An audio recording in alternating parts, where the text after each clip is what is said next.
está presentando el doctor José Carlos Álvarez Payares, residente de tercer año de Medicina Interna de la Universidad de Antioquia. Mi nombre es John Freddy Nieto, internista nefrólogo de la Universidad de Antioquia, y estamos también con la doctora Gisela de la Rosa, intensivista del Hospital Pablo Tobón Uribe y coordinadora académica de las sesiones de cuidado intensivo. Entonces empezamos con un paciente de 65 años, taxista. Este paciente llevaba con síntomas respiratorios. Qué pena, los antecedentes, diabético, pero desconocemos qué control tenía porque el paciente cuando llegó no nos daba esa información ni qué estaba tomando. Sabemos que era diabético, hipertenso, dislipidémico, no sabemos con qué se controlaba. Él vive solo, sus familiares viven en el segundo piso. El paciente es claro que llevaba 5 días de síntomas respiratorios y se estaba aislando él mismo en la casa.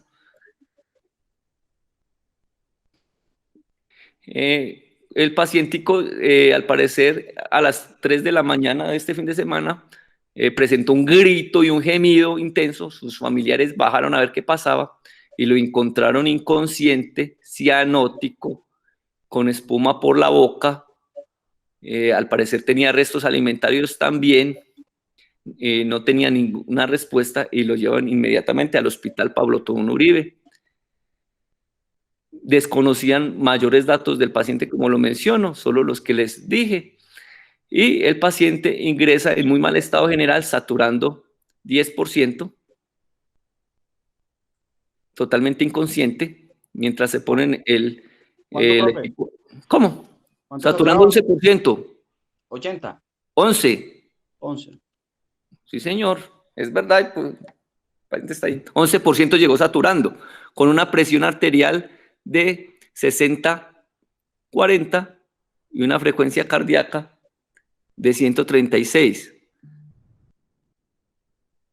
Totalmente cianótico e inconsciente. Mientras que los médicos en urgencia se ponen el equipo de protección, le ponen una máscara de no reinhalación, con lo cual la oxigenación le mejora a 99% con la máscara, pero el paciente seguía con alteración del sensorio y con gran dificultad respiratoria, con unos gases arteriales.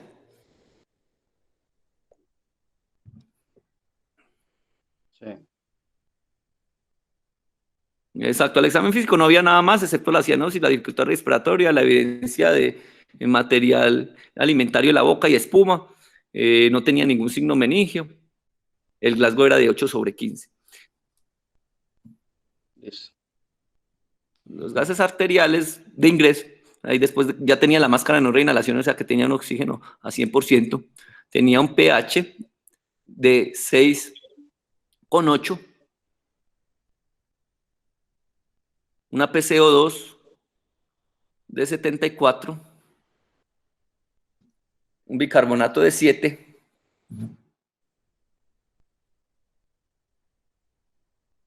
una PaO2 con máscara de FIO2 al 100% de 76. Yo ya era con la máscara de oxígeno, con la FIO2 al 100%. Con FIO2 al 100% tenía 76. Sí, 76 de O2. Sí. Entonces ya tenía la máscara ahí. Eso. Con una temperatura de esos gases tomaba de 36,8. La base de exceso era de menos 18.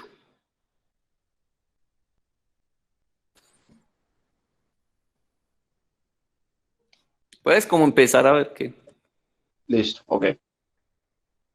Bueno, entonces, dentro de este contexto, entonces tenemos un paciente hombre de 65 años, desconocemos su estado metabólico de diabetes mellitus y tiene alteración del estado de conciencia con una inestabilidad hemodinámica, con un compromiso respiratorio importante, desaturado y con unos gases arteriales que muestran lo siguiente. Entonces, tenemos un pH.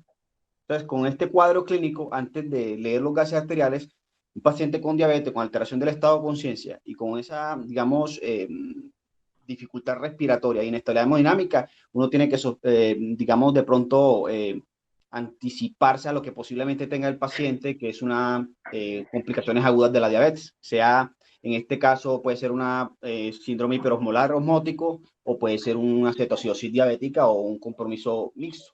Entonces, empecemos inicialmente con el pH y el pH nos dice que el paciente tiene un pH bajo, o sea, tiene por debajo de 7.38.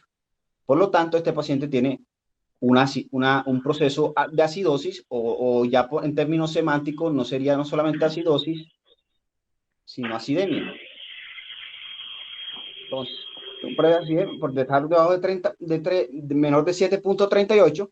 Ahora, lo vamos a clasificar qué tipo de trastorno primario está predominando en el paciente, tiene una acidosis, y ahora le vamos a mirar quién está más comprometido, si está la PCO2 o está el bicarbonato.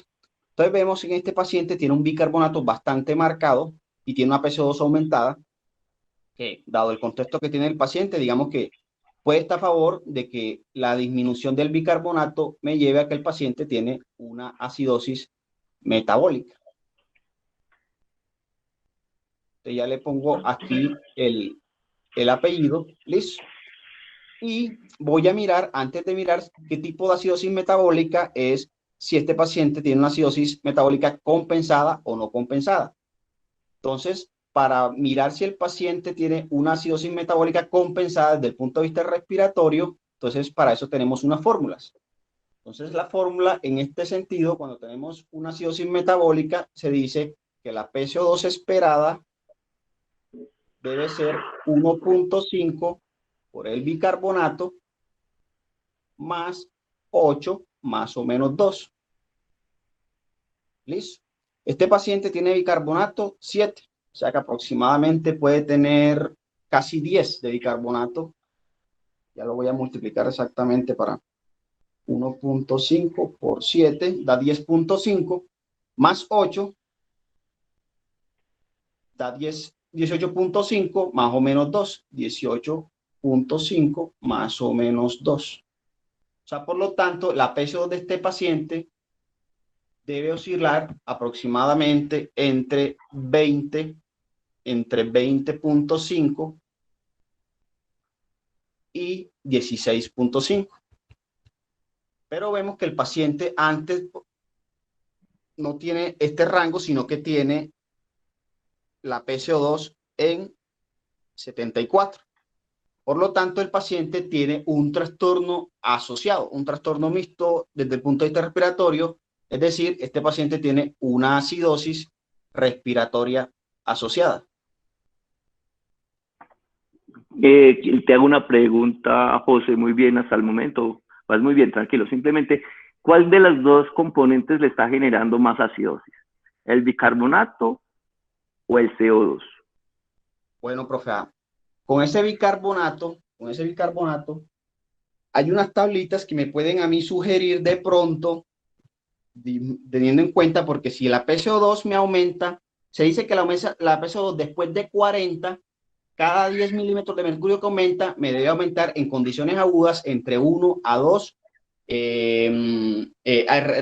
sí, 1 a 2 el bicarbonato de sodio, el bicarbonato. Entonces, por lo tanto, esto como que no me correlaciona en este sentido, o puedo mirarlo con esta otra gráfica que ya se la...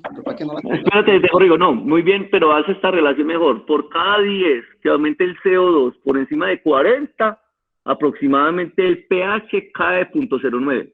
Yo siempre lo he redondeado por academia a 0.1. A 0.1. Entonces, por ejemplo, sí, si pasó de 40... pero por cada 10 que aumente el CO2 por encima de 40, el pH cae aproximadamente 0.1. Yo sé que todo lo redondea, pero pues realmente exactamente 0.082. 0.082. Bueno, listo. No, pero redondeemos la 0.1 porque nadie se va a grabar. Sí, señor. Entonces podemos ver aquí que este paciente que tiene la PCO2 en 74 aumentó 40-10, ahí va 1, ahí va 0.1, de a 50-60 va la segunda parte y de 60-70 va la tercera parte. Y después de 70 va la cuarta parte. Es decir, el paciente debe tener 0.4 más o menos. 0.3, porque realmente, bueno, pues mira que, como te digo, es un poquito menos. Exacto. Sí, entonces Entonces, punto 3, entonces, si fuera por esa PCO2, ¿en cuánto estaría el pH? Debería estar, debe estar más o menos, como es 7.38, debe estar en 7.1. Exactamente, en 7.1. pues, O sea que si fuera solo un trastorno respiratorio, debería estar el pH en solamente 7.1. 7.31. Entonces, Ahora haga el mismo ejercicio con el bicarbonato. ahora con el bicarbonato. Ponga la Se dice, PC2 en 40, ponga la PC2 a nivel del mar, digamos, en Medellín sabemos que estamos en 35, pues, pero digamos a nivel del mar la PC2 en 40, póngala normal. Entonces, si usted disminuye el bicarbonato, ¿qué relación hay en la disminución del bicarbonato con el descenso del pH? En la misma relación que te enseñé con el CO2, pues algo parecido. ¿Qué equivalencia le se dice que debajo de 24 por cada 4 se reduce 0.1. Es decir, si en 24 normalmente el bicarbonato tiene que estar el pH en 7.4, en 20 debe estar en 7.3, en 16 debe estar en 7.2, en 12 7.1 y en 8 7.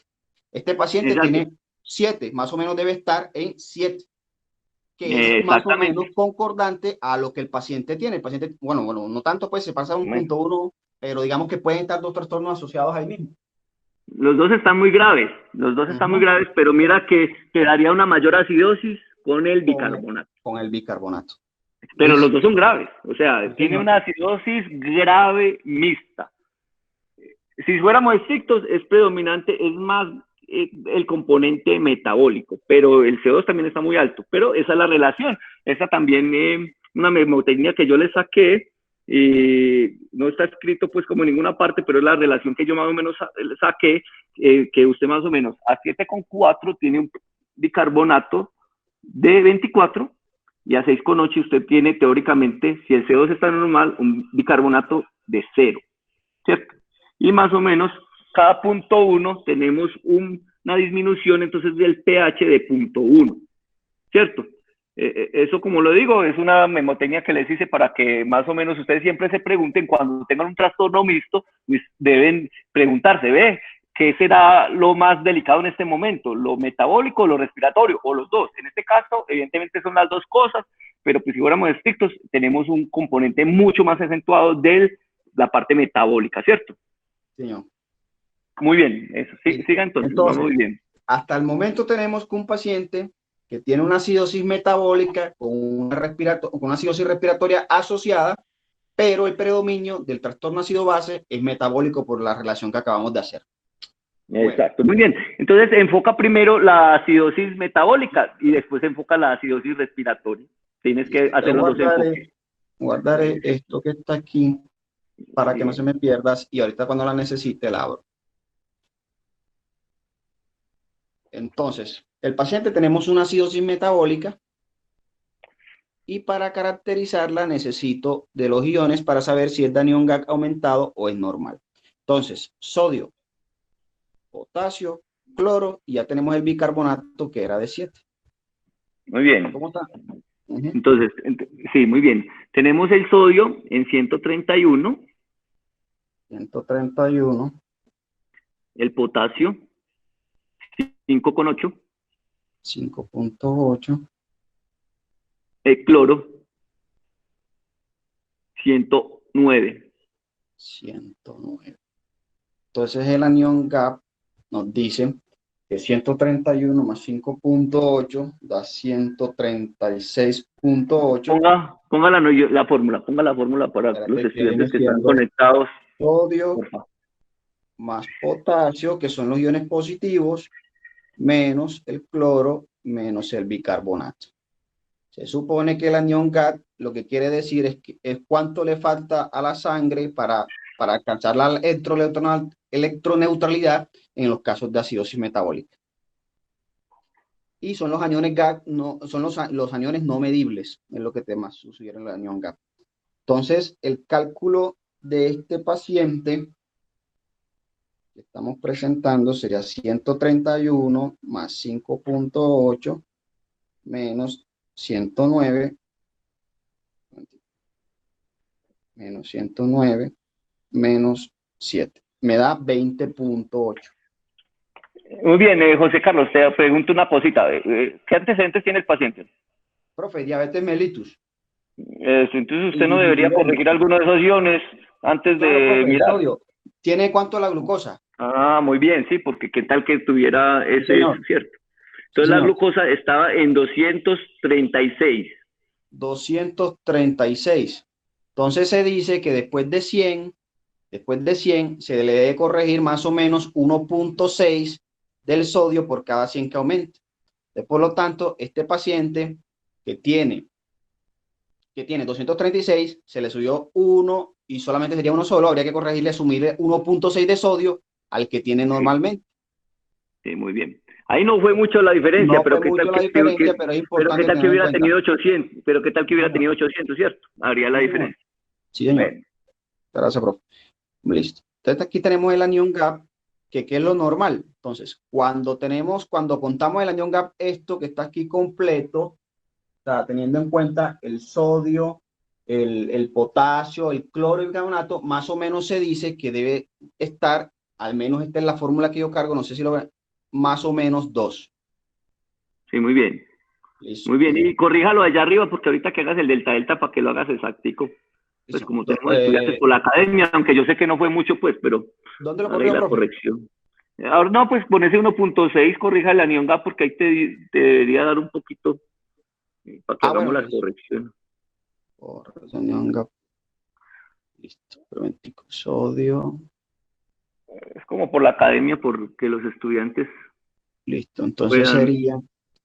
sería que había quedado, esto quedaba en 132,6. Sí. 132,6. Estaba 22,4. Listo, muy bien. Y te digo, la albúmina salió después, pero te digo de una vez la albúmina. La albúmina de este paciente estaba en 3. Estaba en 3. Entonces, para eso hay unas condiciones, bueno, que en este paciente, sobre todo, esto más que todo esconde cuando el paciente tiene algo bajo y realmente no es bajo, sino que es aumentado. Entonces, sin embargo, si quiere, profe, por academia hacemos Sí, sí, la por, corrección. por favor, O, sí, porque para que listo, ok. quede claro, sí, por academia. Listo. Entonces, para corregir albúmina en relación con creo que esa formulita la tengo por acá, siempre me olvido.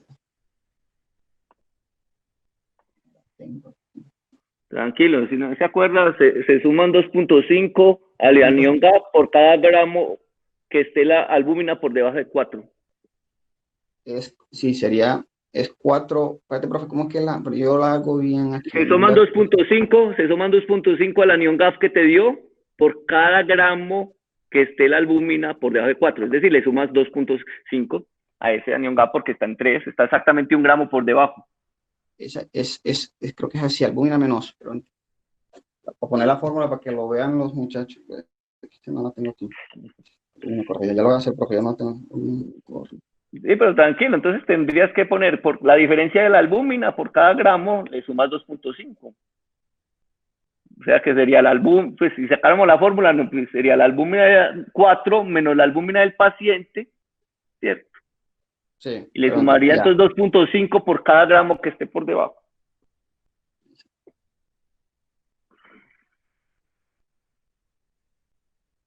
Entonces, el anión gas calculado más 0,25 por la albúmina normal menos la albúmina actual. ¿Listo? Entonces, este paciente tiene de anión gap en estos momentos de 22,4 más la relación de esto, que la albúmina sería la albúmina normal del paciente. Podemos coger un valor de 3, de 4 es 4, el valor normal, 4 es el 4, valor normal. 4 menos Sí. 3, 1, y 1 por 0,25, pues da 0,25. No, pues entonces es 2.5 porque realmente le tendrías que sumar 2.5. O sea, Sí, pues tendría que sumarle es, esta multiplicada, me da 2.5 por cada así. gramo que baje la albúmina por debajo de 4. O sea, ¿qué le tienes que sumar? 2.5. Entonces 4 menos 3, 4 menos 3, 1 por 2.5. Daría más 2,5. Exacto, sí. Eso es por academia, pues aquí, Por como academia, dijo el sí. doctor José Carlos, pues no hay duda que está elevado el anion gap, pero a veces el anion gap nos puede dar como rayado los 13, los 14, y si el paciente tiene una hipoalbuminemia grave, que por ejemplo tenga una albúmina de 1 o 2 en pacientes cirróticos, nefróticos, desnutridos, hepáticos, etcétera, esos pacientes el anion gap le va a subir. Y mira que si tiene la albúmina en 1, le sube, por ejemplo, 7,5 al anion gap. Y entonces le desenmascara un anion que aparentemente estaba normal y es elevado, ¿cierto? Y además para los cálculos del delta-delta también es fundamental hacerlo. Entonces, eso es fundamental. Y también porque hay otras condiciones que le bajan, que hay que tener en cuenta, que son los pacientes con paraproteinemia, con hipermagnesemia, con hipercalcemia o intoxicaciones por litio y bromuro, que también te pueden hacer un anion gap disminuido cuando realmente puede estar aumentado.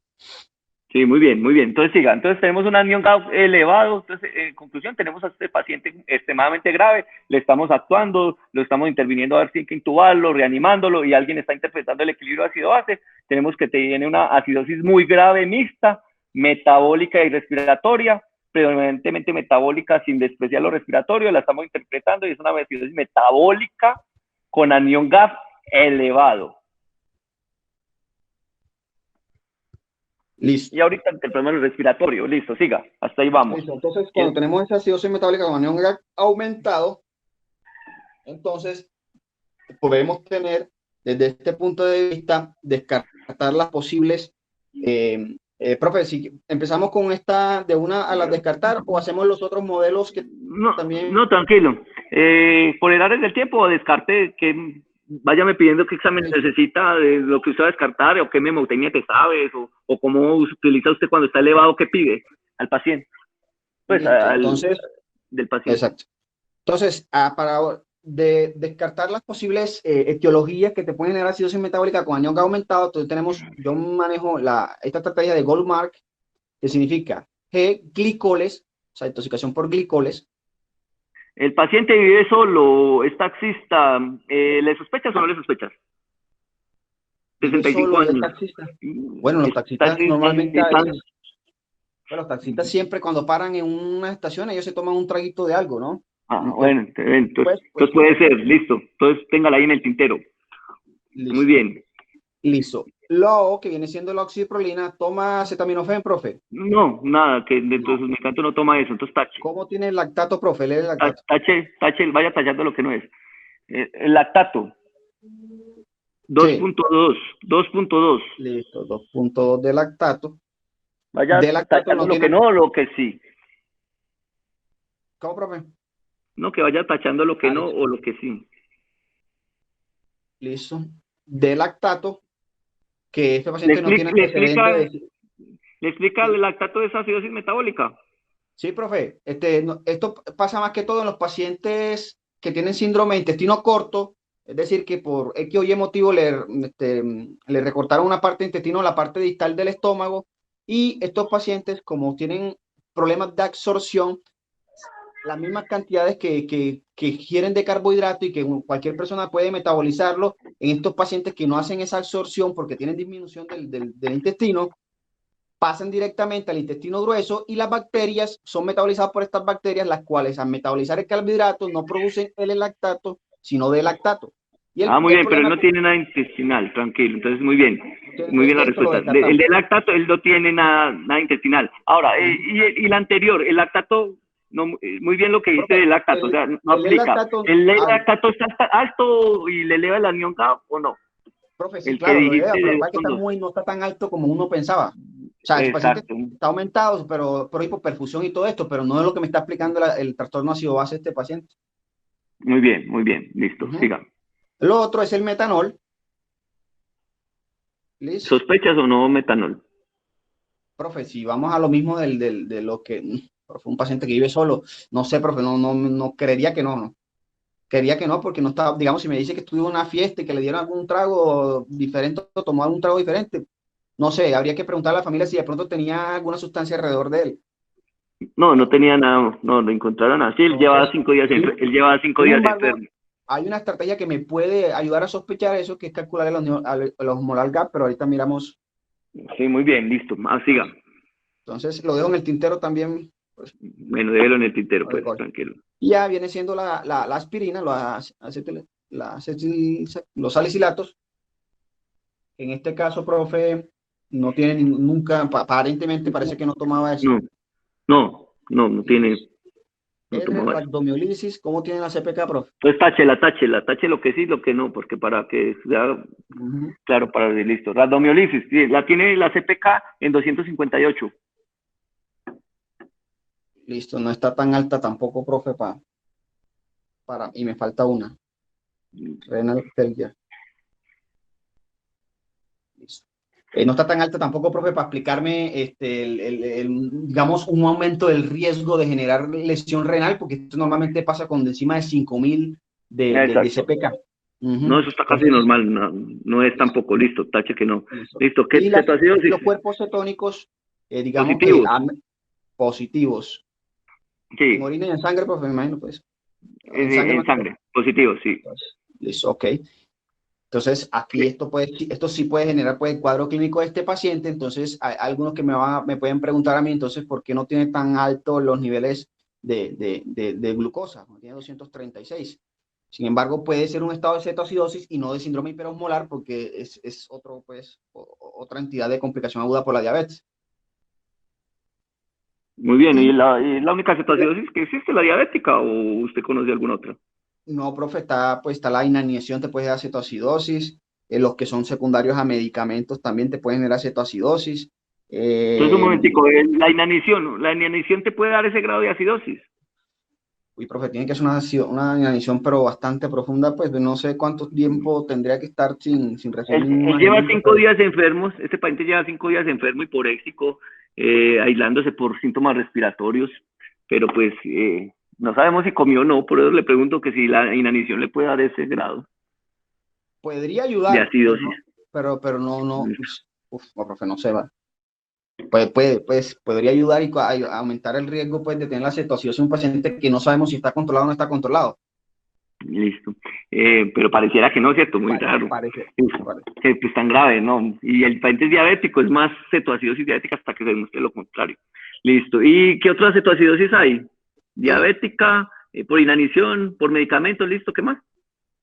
Y, espérate, medicamento que otra cetoacidosis.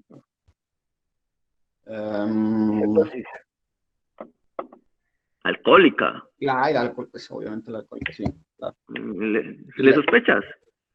Profe, si tenemos en cuenta lo que dijimos previamente, tanto el glicoles como el metanol, pues sí lo podemos sospechar por lo que la ocupación que él tiene, ¿no?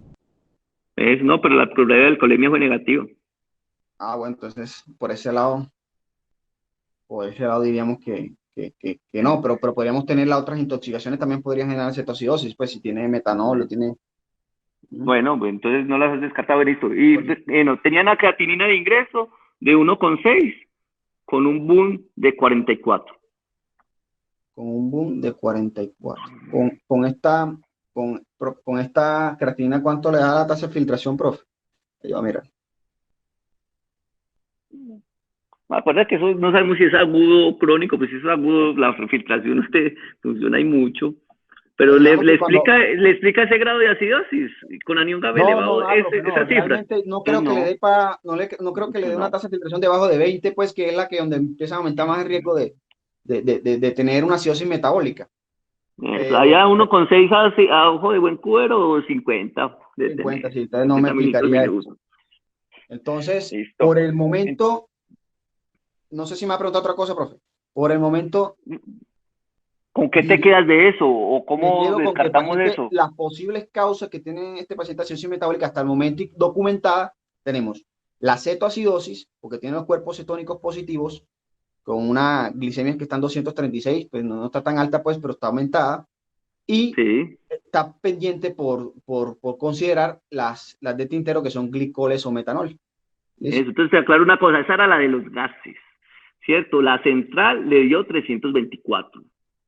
Listo. Bueno, digamos que esto de pronto está más... Esa era la glicemia de los gases. Listo. Muy bien. En un paciente que estaba severamente hipoxémico, y esa fue la de los gases. 324. 24, la de los gases. Fue la central cuando ya la tomaron, listo, para que sepas. Segundo, entonces, usted dijo que, ¿cómo va a hacer para descartar lo otro? La prueba de alcohol fue negativa, el etanol normal. ¿Sigue sospechando lo otro o bueno, o qué? Bueno, profe, es que lo que mide normalmente es pues digamos que el etanol ya podemos decir que no tiene grados de alcoholemia y por ese lado no es la causa de la acidosis metabólica del paciente. Sin embargo, hay ciertas sustancias que pueden tener creo que en su envoltura y que pueden aumentar la intoxicación por estos pacientes que son las glicoles, por ejemplo, cuando utilizan las benzodiazepinas. No usado. Exacto. O sea, la familia fue muy clara que el paciente no tomaba licor, No nunca tomaba tomaba nada nada, de eso. taxista juicioso, ellos viven en el segundo piso, él en el primero, no se le acercaban porque estaba como aisladito, pero él no tomaba nada de eso. Y no tenía ni medicamentos ni cosas. Entonces, algo que nos puede ayudar. ¿Insistes o qué? ¿Cómo, sí, profe? Algo que nos puede ayudar. ¿O qué te puede ayudar? Es hacerle el osmolar gap, que me podría, pues, ya definitivamente decir, no, hombre, eso no hay un componente de intoxicación por glicoles ni nada, pues. ¿Y eso cómo es? Profe, normalmente la osmolaridad medida. Sí. Es igual a la osmolaridad medida. Sí. Menos la osmolaridad calculada. Sí. Y si este valor es mayor de 10, entonces me sugiere un poco más que posiblemente el grado de acidosis metabólica sea por los glicoles o por el metanol. No, muy bien, si tuviera la duda lo hicieras. En este paciente, como te digo, no se hizo porque pues la familia era confiable, lo dijeron bien y eso, pero estamos de acuerdo. Si usted lo siguiera sospechando, harías el osmol gap y si da más de 10, es sugestivo. Y si lo sospechas, mides metanol y mides otros alcoholes que lo puedes hacer, propilenglicol, etilenglicol, y eso se puede medir en orina o en sangre y lo haces, pues no hay problema. Si tuvieras esa duda, listo, pero pues en el paciente no se hizo porque realmente pues había una clara explicación de su acidosis metabólica por una cetoacidosis diabética con algo de hiperlactatemia y falla renal, además acidosis respiratoria, entonces no se hizo, listo. Listo. Entonces borre ese chat y siga. Entonces tenemos muy claro, resumimos, un paciente de 65 años con síntomas respiratorios, de 5 días de evolución, que se estaba aguantando en la casa por medio al COVID. Lo encontraron inconsciente, lo llevaron al hospital en unas condiciones muy deplorables, llegó saturando 10%, le pusieron máscara de no reinhalación mientras que ya preparaban todo y subió a 99%, pero seguía con severa dificultad respiratoria, unos gases iniciales con una acidosis grave, mixta, de predominio metabólico, pero con un componente respiratorio muy grave también, con un anion gap muy alto, que se explicaba, según el enfoque, por una cetoacidosis diabética aunado con ayuditas de una fallita renal y una hiperlactatemia, pero el componente era claramente por una cetoacidosis diabética y en quien se sospechó intoxicación, pero realmente después interrogando a la familia no había nada como para aunar en esta posibilidad. Y hasta ahí vamos, listo. Entonces tiene un anion gap elevado y ya lo sabemos por qué. Ahora siga ya esta parte. Entonces, un poco más. Hay que mirar, cuando el paciente tiene acidosis metabólica con anion gap aumentado, no solamente uno se puede quedar con esa etiología, entonces hay que mirar si es solamente una acidosis metabólica pura o si hay otro trastorno asociado, porque ya sabemos que hay una acidosis respiratoria o si hay una acidosis metabólica con anion gap normal ahí escondida. Entonces, no sé si el profe esté de acuerdo en que hagamos ahorita la brecha del anion gap. Sí, por favor, siempre hay que hacerlo. Listo. Hágale, pero lo puedes hacer ya, como ya tenemos mucha claridad, hágalo más rápido. Listo, entonces el anion gap. Eso sí, explicando. El anion gap se calcula así, la brecha se calcula el anion gap medido menos 12 menos el delta del bicarbonato, que viene siendo 24 menos el bicarbonato del paciente. Sí, entonces el delta menos delta, porque también se puede hacer delta sobre delta. Entonces él hizo el delta menos delta, y eso es igual a, recuerda que era 24. 24, el anion gap del paciente era 24, menos 12, menos el delta del bicarbonato del paciente, que era 24, menos 7, que era 24. Exacto. Sí. Entonces, esto daba 12, menos 24 menos 7, que da 17. Sí. Y este valor da menos 5. Menos 5, interprételo, por favor. Entonces, normalmente uno interpreta de la siguiente forma: los valores menores a menos 5 entre menos 5 y 5 positivo y mayor de 5. Entonces, Sí. cuando son menor de menos 5, en este caso será, digamos que pegó en el palo, pues puede ser que aquí esté en menos 5, pero lo incluyo aquí. Cuando está aquí en este valor, estamos hablando que Sí, tiene ¿no? una acidosis metabólica pura, o sea, no tiene otro trastorno asociado. Sí. Pero si el paciente es menor de menos 5, es decir, me da menos 5.1, por así decirlo, o menos 6 o lo que quieran, aparte de la acidosis metabólica, tiene una acidosis metabólica con anión GAC normal, Sí, adicional.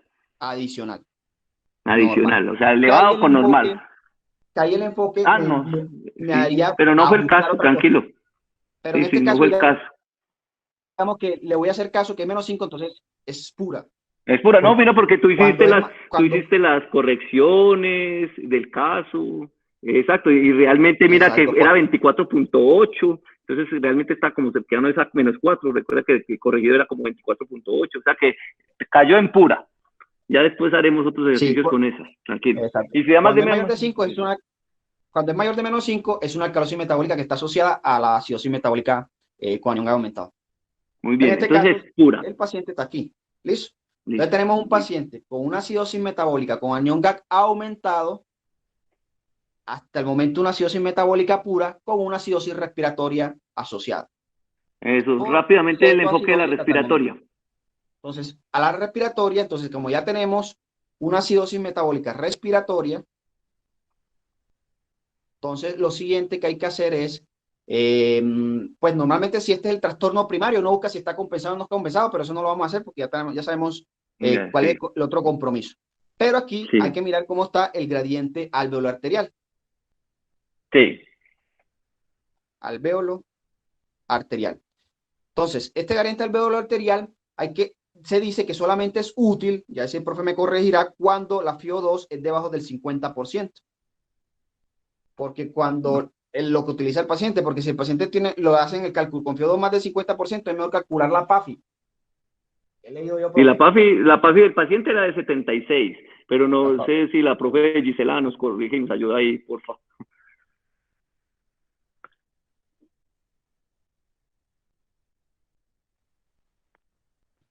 ¿Cuál es la pregunta exacta, John? No, él está interpretando la acidosis respiratoria. Entonces, Sí. él nos pregunta si es necesario calcular el gradiente alveolo-arterial de oxígeno, sabiendo que él tiene una FiO2 del 100% por una máscara de no reinhalación. Sí. En el enfoque de la falla respiratoria aguda, sí hay que hacerlo. Ah, muy bien, profe, esa era la pregunta. Entonces, para hacer el cálculo del gradiente alveolo arterial, necesito la presión alveolar. La presión alveolar la calculamos con la diferencia de la presión atmosférica menos la presión de vapor de agua, que normalmente es 47 milímetros de mercurio, y la presión atmosférica en Medellín, que creo si no estoy mal es de 680, profe. 600. La presión atmosférica, 683.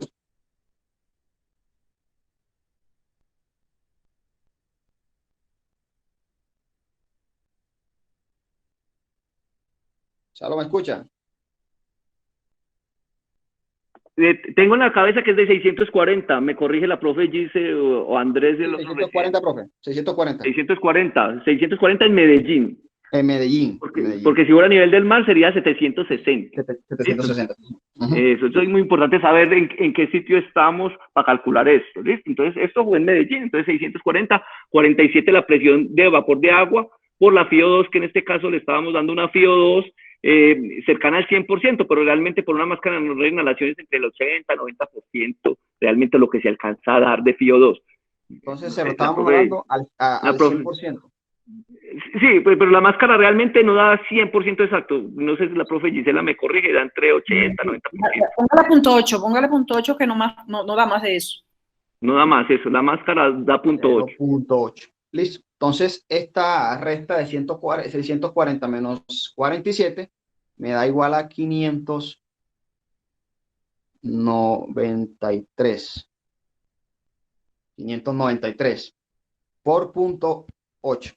Entonces ya lo calculo.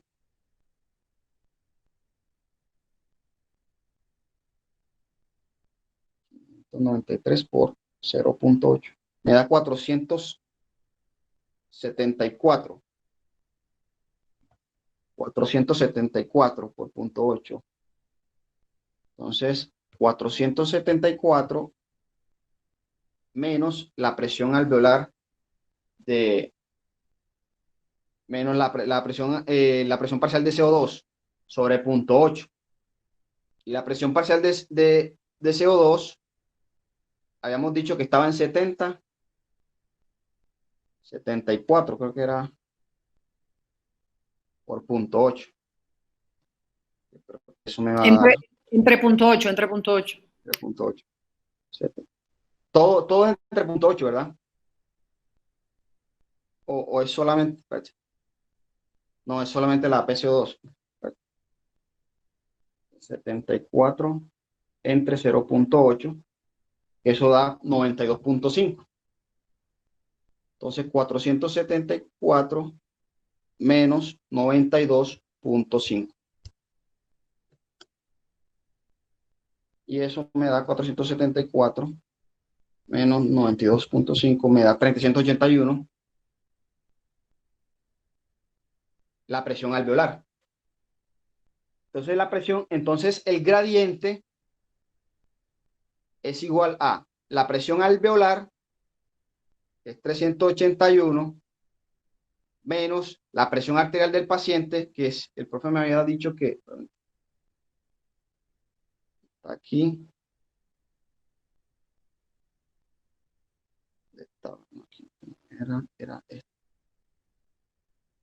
era 76.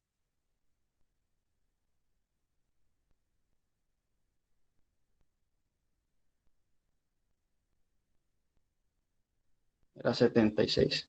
Y esto me da más o menos 320 algo, pues, 300, no, 381 menos 76, 305. ¿Listo? Entonces, ese es el gradiente alveolateral. La interpretación de esto es la siguiente, y es que se dice que en los pacientes jóvenes, normalmente un gradiente alveolo-arterial debe estar aproximadamente por debajo de 10, y en ancianos debe estar por debajo de 20, pero en este caso está aumentado. ¿Listo? Lo que quiere decir que hay una alteración. Cuando esto está aumentado, este gradiente alveolo-arterial tiene posibles causas, y las posibles causas del aumento del gradiente alveolo-arterial son las siguientes. O hay un trastorno de la ventilación-perfusión, un trastorno del intersticio, de la difusión de gases, o sea, del intersticio, o hay una hipoventilación con compromiso, pues, hipoventilación con compromiso del intersticio. Entonces, en este paciente, ¿qué posibles causas pueden generar esto? Te digo la placa, un severo infiltrado mixto en los 4 cuadrantes, compatible por SDA por COVID típico. Que eso sí podría dar un aumento del gradiente alveolo-arterial por cualquiera de estos mecanismos, en especial cuando hay edema, que lo hacen principalmente cuando hay, eso le llama un shunt fisiológico.